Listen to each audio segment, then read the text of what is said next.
I'm down at Isle of Man Newspapers. With me is the Deputy Chairman, Trudi Williamson, and we're talking about the Isle of Man Newspapers Awards for Excellence 2018. And I have to say, I've been involved in this as well with you since the beginning, part of the production team. You have indeed. It has been a journey, has it not? It's been an incredible journey, from starting in the Gaiety Theatre when we only filled the downstairs.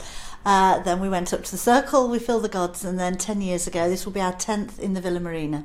Now, explain to people who haven't been to it. I mean, for me, I'd say it's a big networking event, if nothing else as well. But I mean, some people see it patting people on the back, but it's more than that, isn't it? Well, we hope it's more than that. It's a teamwork for the Isle of Man, and the idea is that we promote what's successful on the island. So we are supported with 16 businesses, with Isle of Man government, and they fund, between all our sponsors, the event. We organise it, and then it's a big community affair. So what we try and do is make sure that it's covering all sectors. It's public, it's private, and it's third sector. And it's about celebrating the Isle of Man and showing what a good place it is to live and work. There's a lot of flag waving going on. We like a bit of a flag at the end. We like a bit of waving of the Manx flag at the end, yes. We always like to end up on a real high, but it's an evening where it makes you feel proud to be Manx.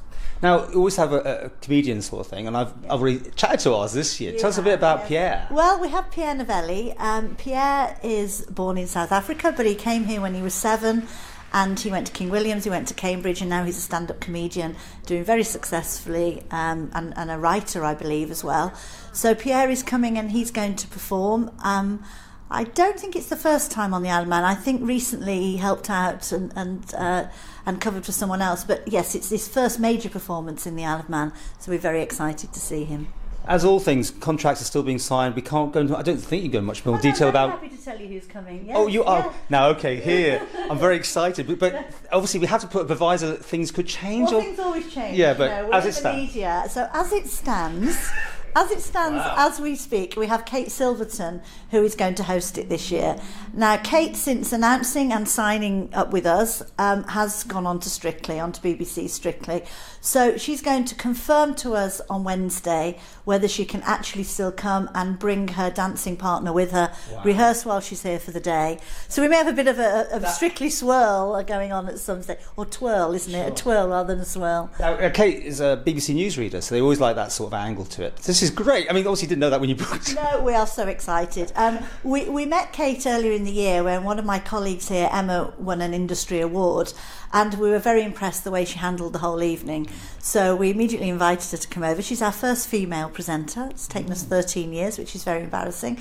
And she's excited to come here. We love the fact that she's in our industry, and we think she's going to be very good. And so we do have a colleague of hers lined up if she can't come, but who is just as good and we'd be just as excited. But obviously having the bit of showbiz attached to her will make it even better. At the moment, you're talking about maybe the film crew might want to come over and film her doing the thing. She's hoping. We've got till Wednesday, so by the time this broadcasts, it'll be out of date because we'll know.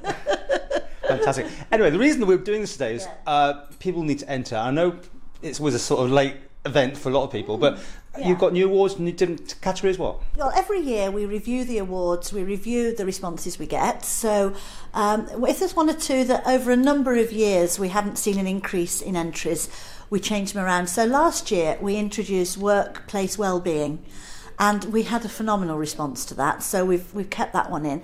And this year we're doing one on sustainability, on the environment and sustainability. Very topical, you know, we are the biosphere, we have the biosphere here, so it's important to us that we keep looking at how the Isle of Man is developing and what's good for it. I suppose looking from the outside, people might say you've only got so many people, that the gene pool is quite small. Do you have the same people entering all the time or not? Well, we do, but you know, football teams who always win not Formula One, what is it? You know, Premiership. Yeah, if they're the best, they win, and we have to accept that sometimes people win more than 1 year, but that's because they're the best at what they do, and so we have to celebrate that. We can't penalise them for being really, really good at what they do.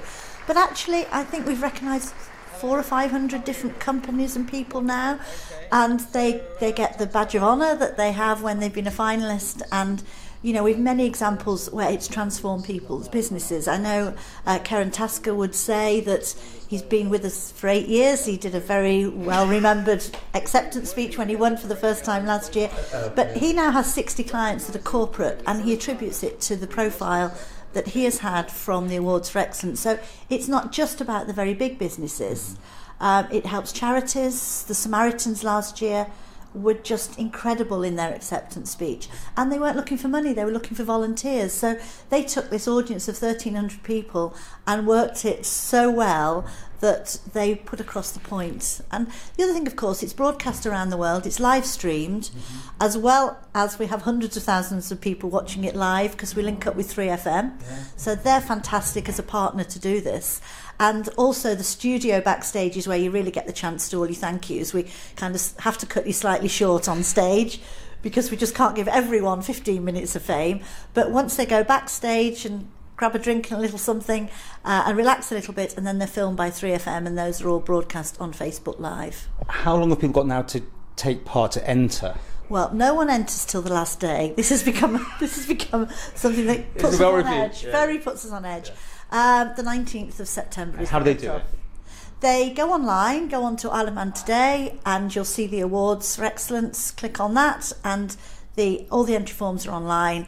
Any trouble whatsoever, give us a call here and we'll help you. Should always say that the one big moment of the night is someone in the audience gets a surprise. There's a big surprise. So the Lifetime Achievement is our surprise event, and so far we have not been surprised by the person not being there, which is always a bit of a scare because they know nothing about what's happening. So we have someone fantastic lined up for this year. We're celebrating the year of our island. The whole evening is Manx culture and celebration of the culture of the Isle of Man, and we have a perfect person that will be known to a lot of people in the room to accept the Lifetime Achievement Award. And we have a video made, and you'll be able to see that as soon as it's announced. Absolutely, and as soon as it's announced, that also will go live on air, so you'll be able to see the tribute to this person. Last year it was Preen, who are fashion designers in London, but both Manx through and through. And we had Michelle Obama give a little tribute, so wait and see, watch this space. Hard act to follow.